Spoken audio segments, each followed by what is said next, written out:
Um, I grew up in a West Indian household, so pretty much everything: soul, reggae, funk, R&B, and then, you know, there was I'm old, so the birth of hip hop, and I was fortunate to be there for all of that. And then I got into house and acid, and then techno. So the whole hardcore continuum.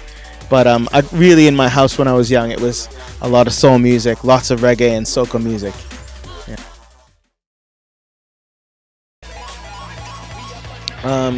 Actually, my cousins and my uncles were all really into DJing. So, and then actually, the guys who used to babysit me across the street were really into DJing. So it was all around me, and I was never really into sports or playing with toys like other kids. Like, I was just right into it, literally when I was very young. And I played music at my mom and dad's parties, and that's how I learned how to select music, basically, out of my dad's collection. Yeah.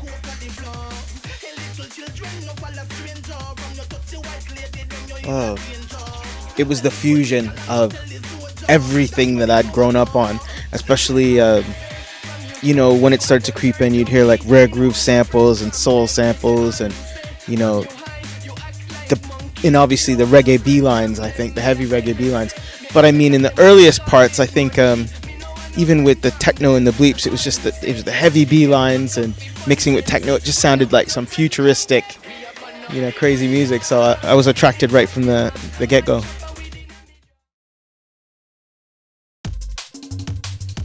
Well, I guess it's that bass line, really, and all of the techniques used in dub, because really, if you look at this is just another extension of dub music, I think, personally. I bumped into Johnny Osborne when I was in New York City, and he said to me, I played a jungle set there, and he was there for it, and he says, if Tubby was alive today, he would be fully involved in this music now. He goes, I knew him as a person, and he would have been doing dubstep and jungle, you know what I mean? So it's, to me, it's just a natural kind of evolution,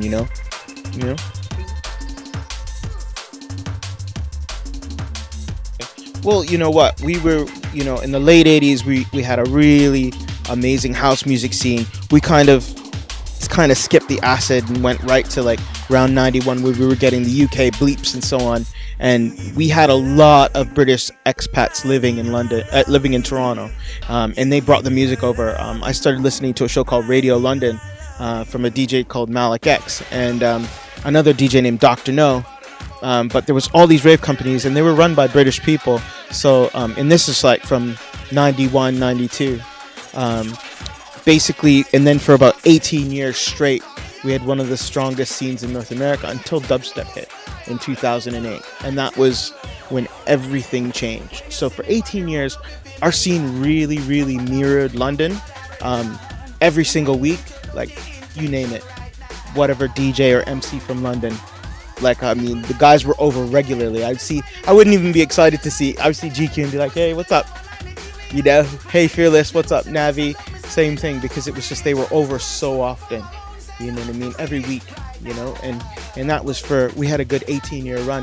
Dubstep hit, and EDM sort of took over, which EDM, people think it just stands for electronic dance music, but it's more a way for the corporations to clump everything together. So it's changed the scene completely. It's not as UK centric anymore,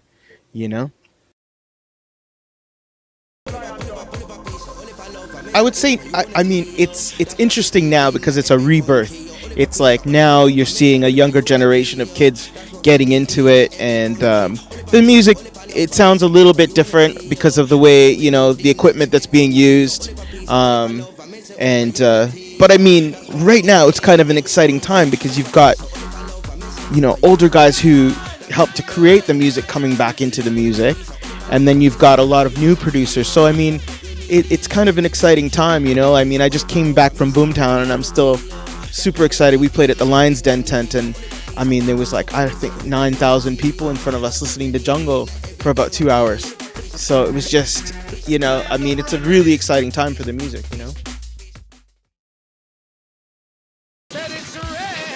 funny enough, I had never heard about Lion Dub, but I had a record label called Lion Dubs, and I think it was with Load, Load Distribution, and basically my friends, somebody had brought him to Toronto and said, yeah, this guy named Lion Dub is here, and I was like, oh, I have a record label called Lion Dubs, so I was like, let me go meet this guy. So I went down to the gig, and we met, and he knew who I was, and we just linked up, and he was just like, yeah, you know, I record with a lot of Jamaican artists, and I cut dubs in New York, and I would really like to work with you. And I said, well, you know, I've got this label called Lion Dubs. It was like, it was sort of like just a side project for me.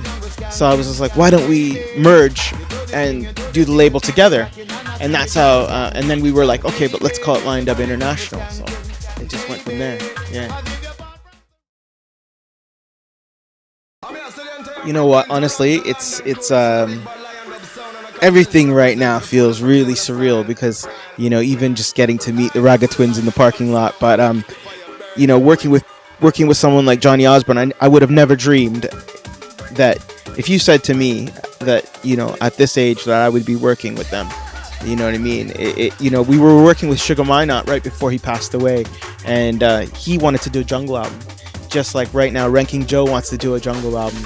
Johnny's jungle album is in the process, so these guys really love jungle. It's funny now when we work with him, he doesn't want to voice on, because we usually give him reggae to voice on, and the last few tracks we've actually given him jungle instrumentals.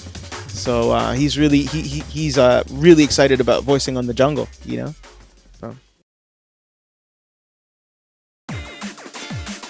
Well, we've got about 5 singles forthcoming on Lion Dub International. I've got some stuff forthcoming on Inner City Dance. There's so much in the pipeline right now, I can't even tell you off the top of my head.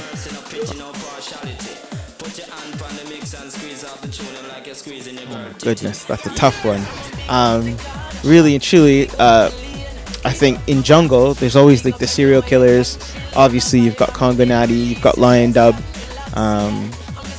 you've got Benny Page, potential bad boy. I mean, there's just too many to mention. Like, you know, like it's pretty good right now. So.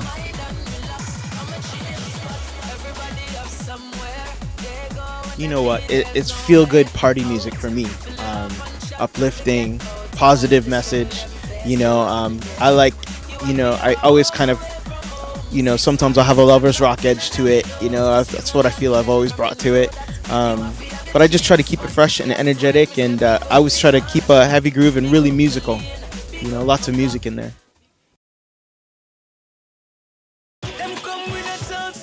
As you guys listed, I'm going to give you a dub plate set. So there's going to be loads and loads of specials.